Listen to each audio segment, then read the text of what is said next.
So, we have already defined Riemann's integral, its basic properties, basic associated ideas with it.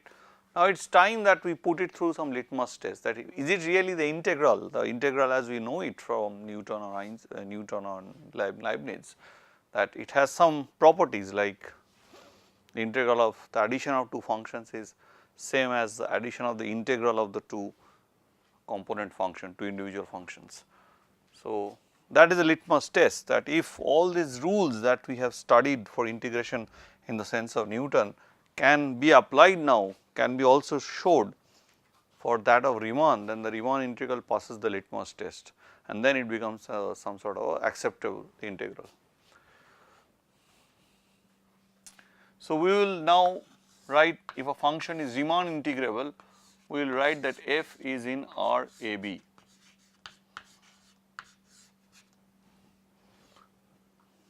So, you can have your own sign invented for this set, that just to mean. So, whenever I am talking about a Riemann integrable function, I am assuming a bounded function. I am not telling that, oh, it is something I do not know, unbounded, just it, then I am trying to prove that f is bounded. Obviously, you can do that, but that is not what we really do in. So, this simply means f must be bounded, BDD for short. F is bounded and Riemann integrable. So, this is a collection of bounded functions which are Riemann integrable. Now, if f and g,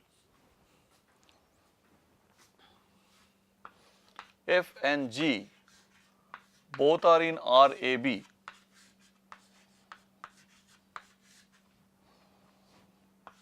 so what is the relation between these two numerical quantities?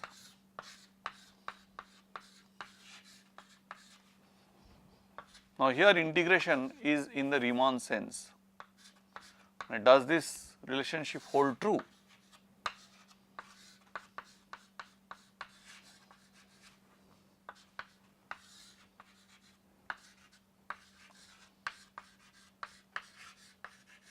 Yeah, your mind or our mind might be tempted to think that, oh, it definitely does.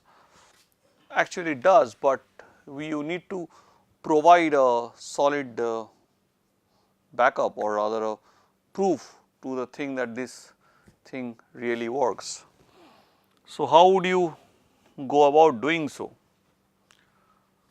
So, you take a partition P. So, P is an element of P, where P is the set of all partitions, as we had discussed noted in the last class. Now, let Mi be the inf of f plus g, okay, over when x varies over the interval, or xi and xi minus 1,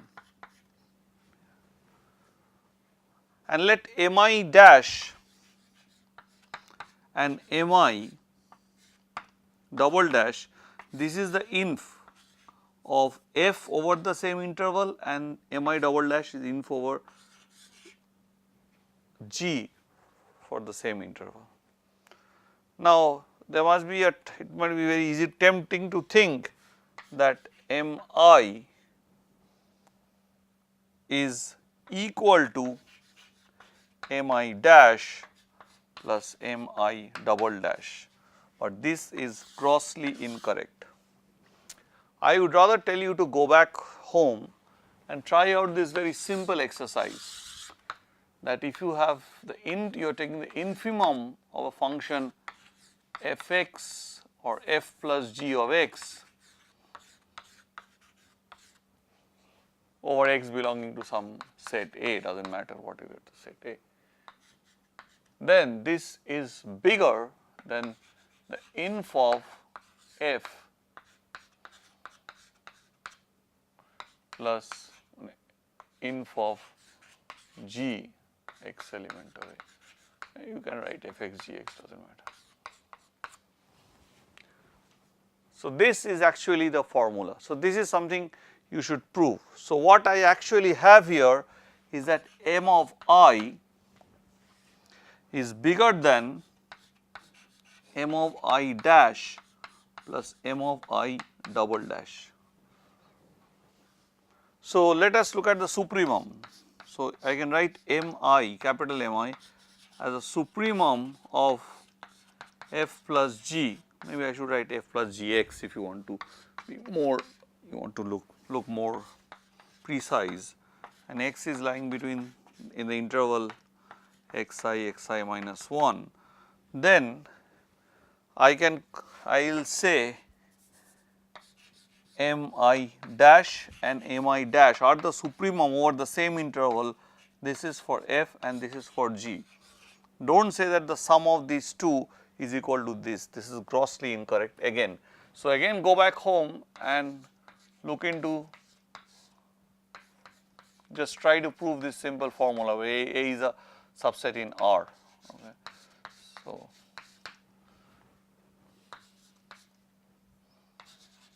the sup of f plus g is less than sup of f plus sup of g.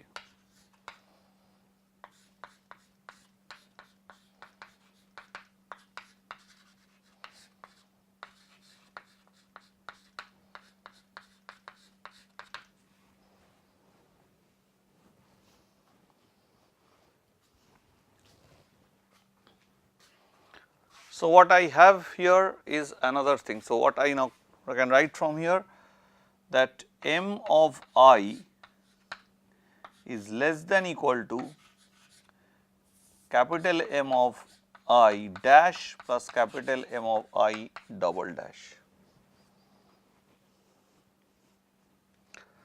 So, what does this give me? If you are very clever, if you are just clever enough to see through it, you will immediately realize that these things appear, this appears with the lower sum of g, this with the lower sum of f, and this with the lower sum of f plus g. So, what I have in effect proved is LF P plus L GP is less than equal to L of f plus g p. While for the upper case it is the reverse.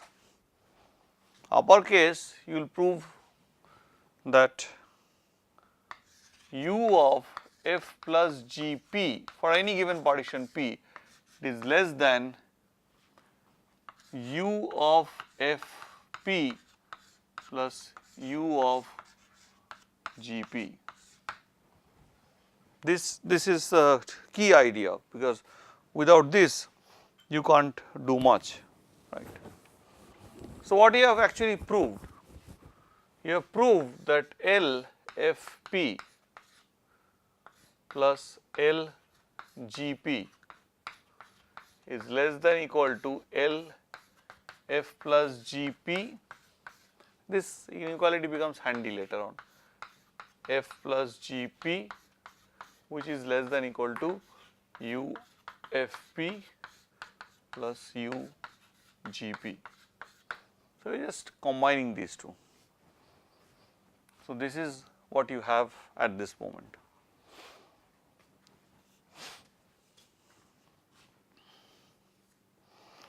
Now, f and g are assumed to be integrable, right? That is what we have assumed, f and g are they are Riemann integrable. So, since f and g are in R, are in RAB,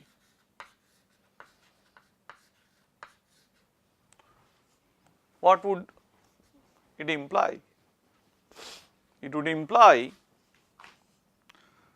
see, now you are using the Darboux format to do everything, because we have told at the end yesterday that Darboux's approach and Riemann's thing are essentially the same thing.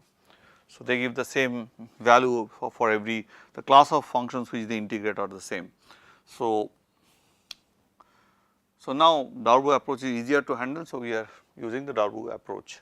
So, since f and g are in RAB, so what I have? So, there exists partitions. So, for any given epsilon greater than 0, there exists partitions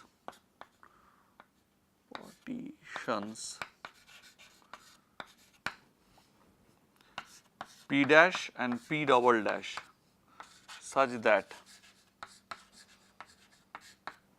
U f P dash minus L f P dash is strictly less than epsilon by 2 and U G P double dash minus L G P double dash strictly less than epsilon by 2.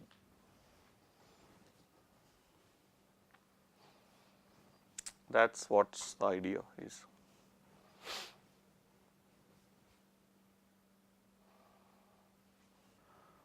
Now, consider a P. Let P be the union of P dash union P double dash. Now, I leave you to do this formidable exercise, that then what would happen? Then UFP minus LFP is less than this and UGP minus LGP is less than this and hence less than this. So, what you can prove is UFP plus UGP,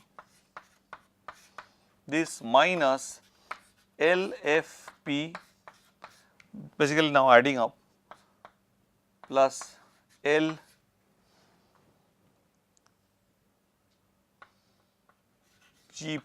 this thing is strictly less than epsilon.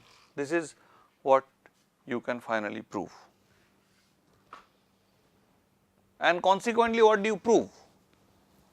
So, you have already proved that this is bigger than this and minus of this is bigger than this. So, what you have finally proved? You have proved that U of, because here this part is bigger than this part. So, this minus this is less than epsilon.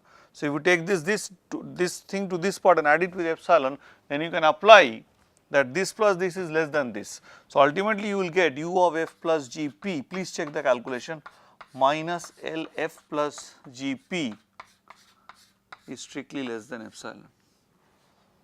So, what you have demonstrated, that if f and g is in RAB, it implies that f plus g is in RAB.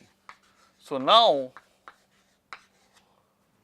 this integral now becomes meaningful. So, that is why I put a question mark here. Now, this integral becomes meaningful. Now, the question is whether this is equal to this, these two things. That is the first step. So, this shows, this actually is showing that f plus g is in RAB. So, it is Riemann integrable function between RAB.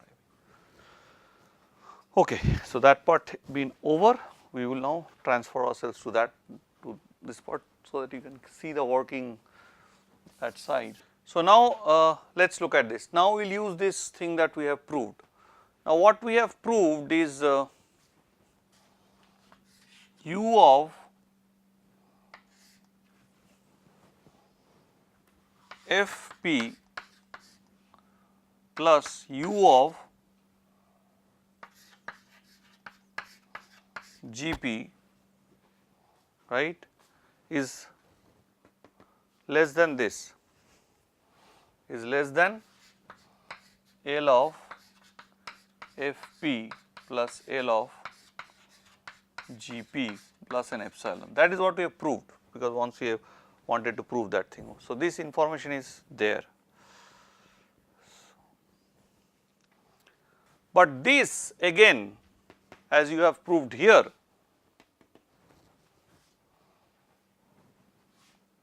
so what do you have from here?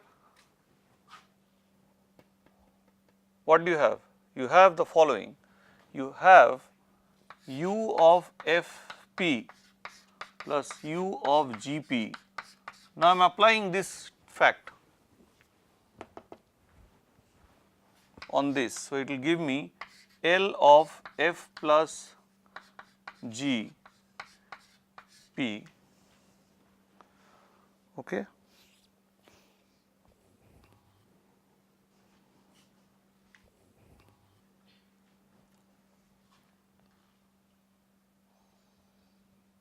So, the integral is the supremum of the lower bound, right, plus epsilon. So, what is this? This is nothing but integral of, this is less than integral of a to b f plus g x dx plus epsilon. And what do I have here? Each one of these are bigger than their respective integral. So, this part is bigger than integral of this, because this is the infimum of this over all the partitions, plus this part is integral a to b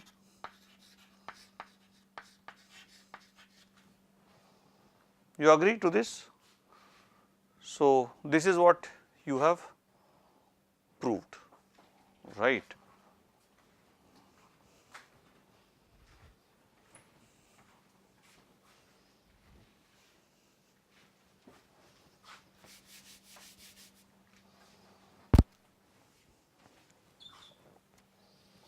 So, what you have proved, integral a b f x dx plus integral a b g x dx is less than equal to integral a to b f plus g x f plus g x f plus g x dx plus epsilon. That is what you have proved. Okay. Now this part been done. So, you have this equation now. So, this equation is there. So, epsilon is there, you have proved this equation. I prove this inequality. Now, I will prove something else which will, so I am just removing this part and let me just see what we can do with the remaining part. So, you will use the same sort of explanation.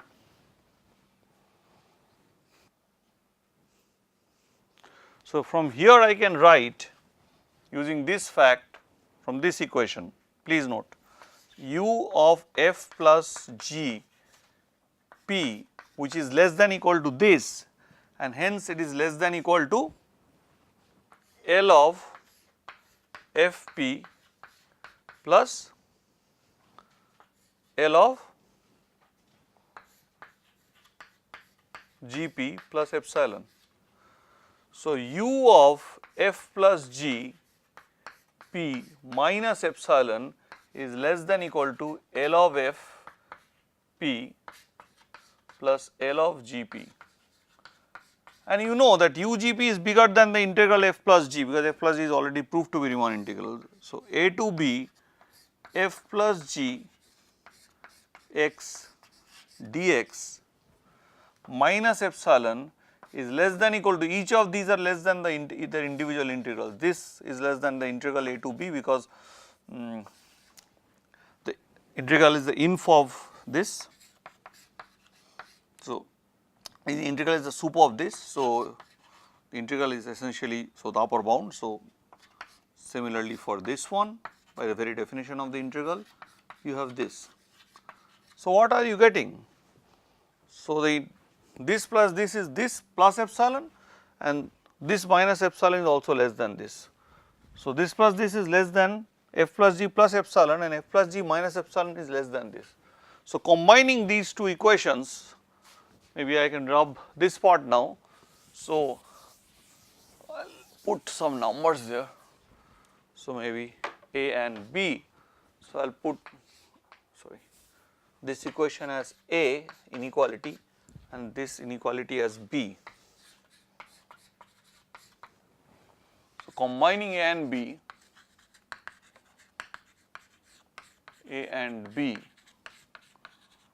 we have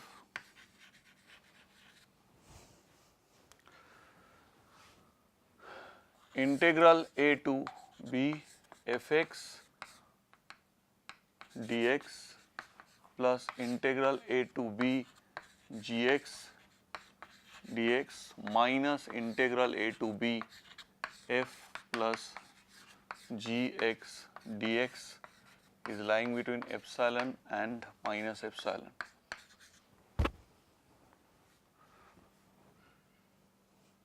So, if I take epsilon to be 0, if I make this is true for any epsilon, I can make epsilon 0 from both sides. So, by the sandwich theorem which you know about limits, if the limits are 0 from both sides, then the limit of the quantity inside must be 0, but this quantity is free of epsilon. So, this the limit is the same as this quantity. So, or if you want to be more precise, this simply means integral a to b fx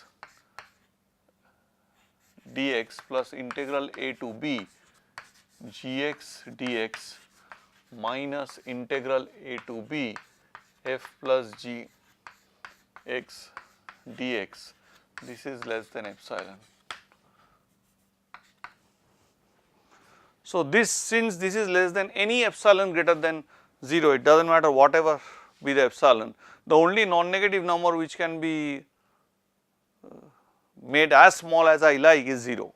So, means this thing, this absolute value of this thing is 0. So, any quantity whose absolute value is 0 is 0. So, it showing that integral a to b fx dx plus integral a to b gx dx is equal to integral a to b f plus g x dx. So, you see it needs a lot of work to really go ahead and prove this calculus, this important rule for integrals which we knew earlier, but now we have done it for Riemann and you see that it actually works. So, Riemann's integral passes the first test. Now, there is something else which we want to do the proof. There is no much time that to spend on proofs, but this result that I want to now write down. So, let me take a point C which is lying in AB, say maybe a midpoint or something like that. Of course, I can take C is equal to A and B, but they will become degenerate points and there will be unnecessary complexities which you do not require. If C is in AB and then F element of RAB,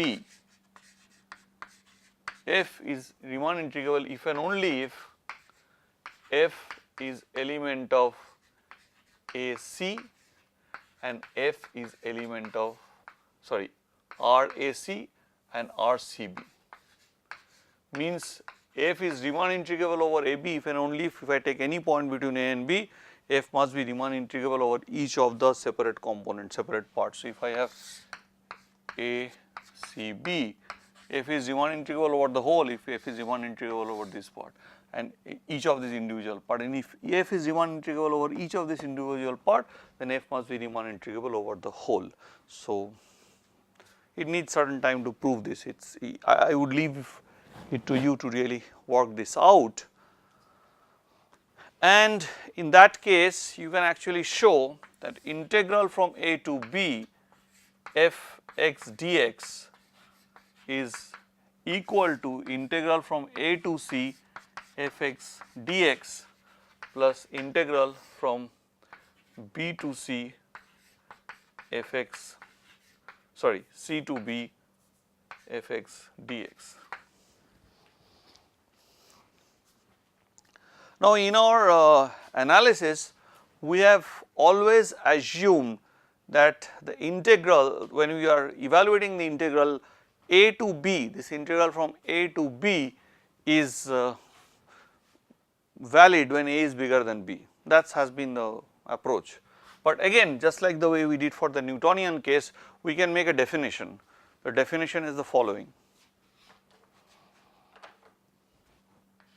The definition is that if A is not bigger than B, that is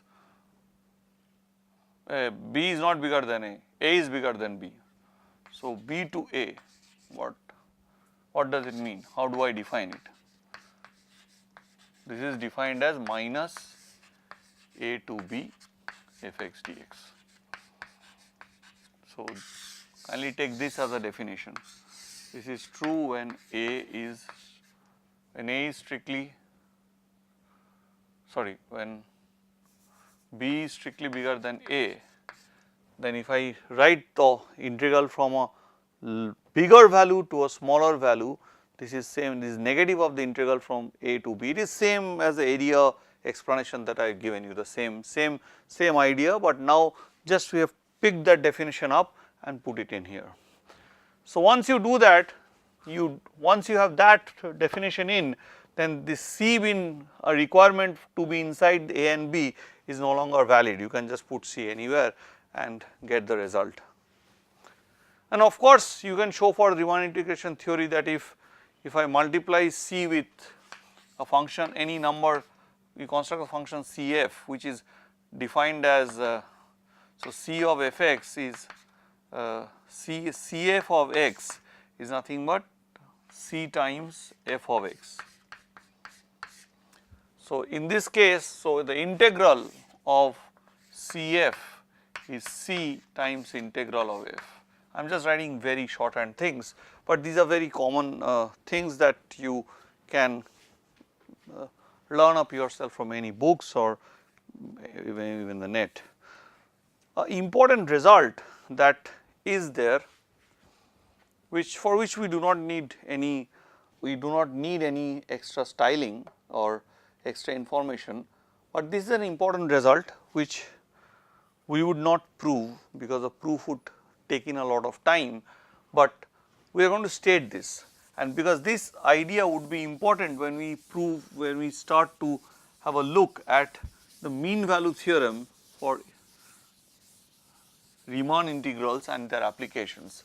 So, you can look into the proof. These are the things. Let me tell you, I am going to give you notes. So, I will start giving it out maybe from tomorrow. I will give my TS some notes of the first chapters. But if I start giving, I am trying to build up the notes, but the course duration is so short that such a huge thing cannot be covered. I mean, I would not have time to write down the whole notes in every detail possible way. So, wherever some proofs are not being given in the class, the proofs would be given. For example, these ideas are from Spivak, but here proof styles, but here I have done more detailing work which is not given in the book. So, for the proof we had just done. So, what I am trying to say is that I will give my TS whichever proofs are not given, whichever ideas are not introduced in the class in detail, those things will come in the notes. So, they would not be coming so rapidly, but they would be in the notes, they would be there for a long time, and I am sure you can learn things even after the examination. It is not that exam is the end of each and everything. So, here I will not give the proof because the proof would be not so easy to comprehend immediately, but I will get this proof and the proof of the other one done through, I will write these proofs up and they will be scanned and put up, and then you can really look into it very carefully and try to understand them, because if I explain them, I have to explain them fast because of time constraints, and then you lose the idea. The idea is this, here is the important result, and that is, with this we wrap up today's discussion. So, if F is element of RAB, okay, and X is a number between A and B. So, and say X is any number between A, B, define f of x as integral a to x fx dx, then f is continuous on AB.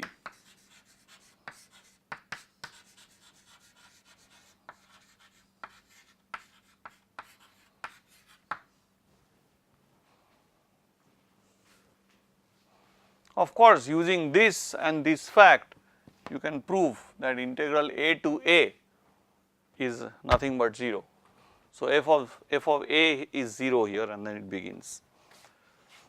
So, this is very important because function f need not be continuous, but the what you can call as the antiderivative if you want to call it, this one is actually a continuous function. This is something very important to keep in mind. The proof will be given in actually in the notes. So, with this we end the class today. In tomorrow's class we are first going to talk about the mean value theorem and its application, and then we see that how the integral of Riemann can be, that is very recent development in our 60s, I would say very 30-40 years, not much. So, we are trying to also push in some recent research ideas into the class, so that you get a feel of how mathematics develops, how mathematics progresses, because many of you have the idea that mathematics when I learned it at the first year engineering level or first year level in any professional course, mathematics ends there, goodbye, you just solve problems. So, mathematicians are people who are solving problems from calculus books or some books of linear algebra or some complex analysis books. This is what one thinks about mathematics, this is what one feels that mathematics is, that is the general idea about mathematics in our community.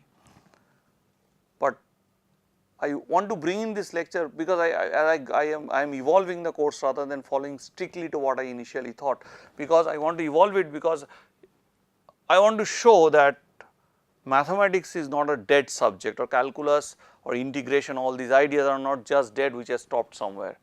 People are still evolving them, and that is very important, that this evolution. So, here I am trying to show you how this, even Riemann's idea which was some 100 plus years ago, how that was evolved. That is very important, this evolution of ideas, that mathematics is not something which has ended once you have given the first year calculus lectures, you can pack up. And so, mathematicians are usually useless bunch of people who are just given money to teach calculus. That is the general idea, and many people have actually told me this, but that is really not. Mathematicians are there to dream and bring mathematics to a level which was unseen earlier. So, that is what I really want to show you. So, that is why I am putting in this lecture, which is really not a part of a traditional calculus course. If I write a calculus book sometimes in my life, I do not know whether I will ever do it, but I would definitely put a chapter on the Henstock-Kurzweil integral, which is also called the generalized Riemann integral. So, which would be part of the section on the 5th week of your studies. Thank you very much.